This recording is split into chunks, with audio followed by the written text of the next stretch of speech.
মেয়ে স্কুল থেকে আসার পরে তাকে চিয়া সিড দিয়ে 1 গ্লাস শরবত তৈরি করে দিলাম, সে সেটা খাবে না, বলে তুমি জানো না আমি চিয়া সিড খাই না, তুমি আমার জন্য এই শরবত বানিয়েছো কেন?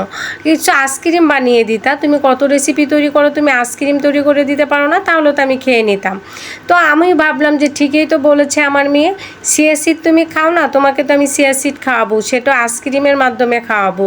তো বাচ্চাদের খুশির জন্য কিন্তু বাবা মা সব কিছুই করে, আর বাচ্চাদের খুশিতেই বাবা মার মাঝে মাঝে তো বাচ্চাদের খুশিটার জন্য বাবা মা একটু কষ্ট করতেই পারে, আর তাও তার যেটা পছন্দের খাবার না সেটা দিয়ে তৈরি করেই তাকে আমি আইসক্রিমটা বানিয়ে খাওয়াবো। আর আপনাদের বাচ্চাদেরও যাদের চিয়া সিড পছন্দ না, তারা কিন্তু চাইলে এভাবে আইসক্রিমটা তৈরি করে তাদেরকে খাওয়াতে পারেন।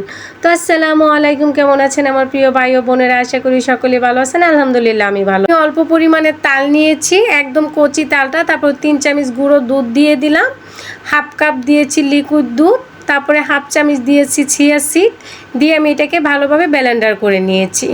এখন এখানে আমি মিক্সড করে নিব নারকেলের আইসক্রিম তো ছোটোবেলা কতই খেয়েছি, আপনারাও অনেকেই খেয়েছেন। গ্রামে হেঁটে হেঁটে বিক্রি করতো নারকেলের আইসক্রিমগুলো, খেতে কিন্তু অনেক ভালো লাগতো। বাচ্চারা তো এখন ওই আইসক্রিম আর খেতেই পায় না, তাই ভাবলাম যে আমার মেয়ের জন্য একটু এভাবে তৈরি করে নিই। তারপরে নারকেলটা এখানে আমি দিয়ে দিলাম, পরিমাণ মতো আমি এখানে চিনি দিয়ে দেবো। আপনারা যতটুকু মিষ্টি খাবেন বা যেরকম মিষ্টি পছন্দ করেন খেতে, ওরকমভাবেই আপনারা চিনি দিয়ে দিবেন। তারপরে এখানে আমি একটি মোল নিয়ে নেব, যে আইসক্রিমের যে মোলগুলো হয় সেগুলো নিয়ে এইভাবে আমি দেখেন চামচের সাহায্য দিয়ে দিচ্ছি, এভাবে সুন্দর করে প্রত্যেকটার ভিতরে আমি দিয়ে দিব। দিয়ে তারপরে এটাকে আমি মুখ কাটা লাগিয়ে ডিপ ফ্রিজে রেখে দিব 2 থেকে 3 ঘন্টার জন্য।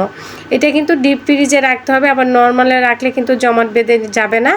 তো আমি আপনাদেরকে দেখিয়ে দিব 2 থেকে 3 ঘন্টা পরে। দেখতেই পাচ্ছেন মাশাআল্লাহ 3 ঘন্টা পরে আপনাদের মাঝে ফিরে আসলাম।